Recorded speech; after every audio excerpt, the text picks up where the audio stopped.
ভাষা আন্দোলন চুঁচুড়াতেও 21শে জুলাইয়ের মঞ্চে ভাষা আন্দোলনের ঘোষণা করেছিলেন মমতা বন্দ্যোপাধ্যায়। তৃণমূল নেত্রীর ঘোষণা মতো চুঁচুড়ায় তৃণমূলের তরফে মিছিল করা হলো।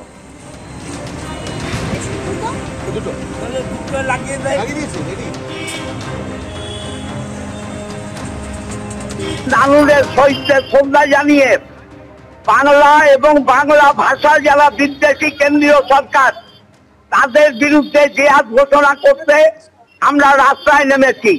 আজকে বাংলা ভাষা বাঁচাও, বাঙালি বাঁচাও, এই আমাদের স্লোগান। এবং যে পরিযায়ী শ্রমিকরা বিভিন্ন বিজেপি শাসিত রাজ্যে রয়েছে তাদের উপরে এইভাবে নির্যাতন হচ্ছে, এই নির্যাতনের বিরুদ্ধে আমরা আজকে রাস্তায় নেমেছি। বাংলা এবং বাংলা ভাষাকে অসম্মান হতে দেব না।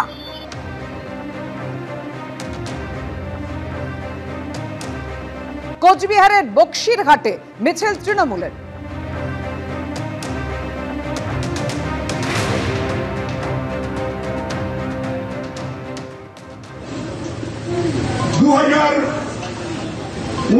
থেকে শুরু হয়েছিল হিন্দু মুসলমানের মধ্যে বিভেদ সৃষ্টি করা।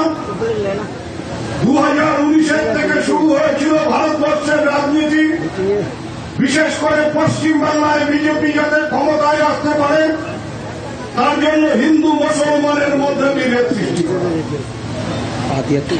আমরা কুচবিহারের মানুষ হয়তো পারিনি, আমাদের জলপাইগুড়ি আলিপুরদুয়ারের মানুষ হয়তো পারিনি,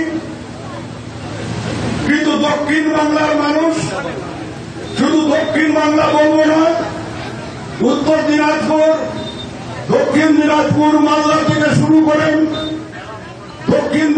দক্ষিণ বাংলার প্রত্যেকটি জেলা সেদিন দেখিয়ে দিয়েছিলেন বাঙালিরা যে আমাদের মধ্যে যতই বিভেদ সৃষ্টি করবার চক্রান্ত করো না কেন, ধর্মের নামে আমাদের মধ্যে ভেদাভেদ সৃষ্টি করা যাবে না। তাই যারা স্লোগান দিয়েছিলেন ইসবার 200 পার, তাদেরকে বাংলার মানুষ ছুঁড়ে ফেলে দিয়েছিলেন। এখানে তারা 100টা আসনেও পৌঁছতে পারেনি।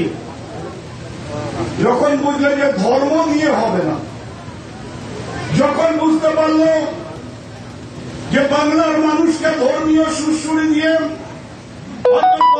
পকেটে খানিকটা সমস্যার সৃষ্টি করা যেতে পারে, কিন্তু সার্বিকভাবে বাংলা দখল করা যাবে না, তখন চক্রান্তের মুখটাকে ঘুরিয়ে দেওয়া হল।